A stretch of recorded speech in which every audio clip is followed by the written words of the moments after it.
All right, hello everybody. Ron with Sandcar Services. We're going to talk about Everett's EBox today because there was quite a bit of improvement that we made to this. When it came in for the refresh, it was making noise in all the gears. Turns out his forward bearing took a dump and flange drive bearings were noisy. That's pretty standard. But I want to show you what we did to make this EBox better than it was before. So most of the EBoxes have a Type 1 gear carrier assembly.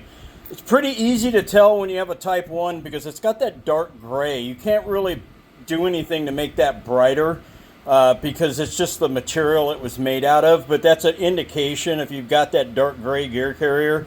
It's going to be an official Volkswagen gear carrier that was made for a car with less than 100 horsepower. They're early model Type 1, so we're talking about bugs back in the day. The forward bearings have a bolt on the Type 1 that goes up and actually kind of keeps that in place. And then it's kind of hard to see on here, but there's a hat or a shelf on the forward bearing that actually recesses flat on the gear carrier. The nose cone for the hockey stick on the Type 1 is flat because it actually holds the bearing in place. Remember, your forward bearing actually sets the spacing forward and backwards on your, the shimming I should say, and the spacing forward and backwards on your main shaft. Where the pinion is a floater in the rear, what holds it in place is these 6 bolts that go around the inside where it presses in on the pinion assembly.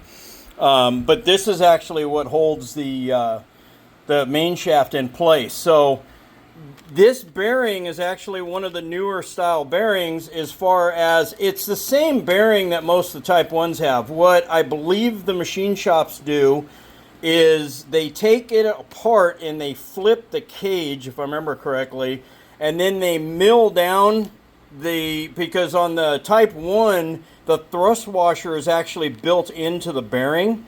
So they cut the thrust washer side of it off so that you can go to the newer style thrust washer with the shims on the main shaft.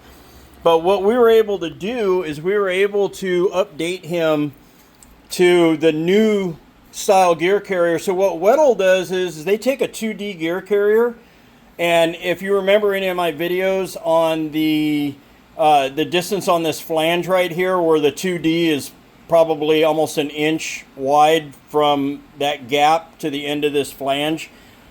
This one's only like 3/8 of an inch, a little bit less than a half an inch. This is an EBox. So what they do is they take a 2D gear carrier and they mill it down because everything else is the same. Well, what this allowed us to do on Everett's EBox is he can run the 2D CX11 forward bearing now, which is a lot stronger than that Volkswagen bearing in my opinion. He's also got the newest updated forward pinion bearing assembly, the 424 pinion bearing assembly for the pinion. So he's got a much stronger setup now. And all of his shift mechanism was able to transfer from his Type 1 into the newer gear carrier. So he didn't have to buy a whole new gear carrier. He just had to get a case, and we had to transfer a couple of items, and then we had to buy some shims and a preload washer. And then the nose cone got replaced. We put a used nose cone on it because it has to have that cutout for that CX11 bearing because it's no longer flush mount. And then we gave him a breather. He used to have this tiny little built-in breather. We gave him a 5/16 breather now so he can run it up to a filter and a hose and make that a lot better. But that really makes an EBox a lot better off, in my opinion, than they started out with these Type 1 assemblies. Everything else in here, obviously his flange drive seals were getting mashed by the bolts being too long. So he's either going to have to put washers on the bolts or he needs to buy the new bolts that I have from Weddle. We also updated him with the latest 3/4 slider that has all the cutbacks on it. That's something I've been doing a lot of lately.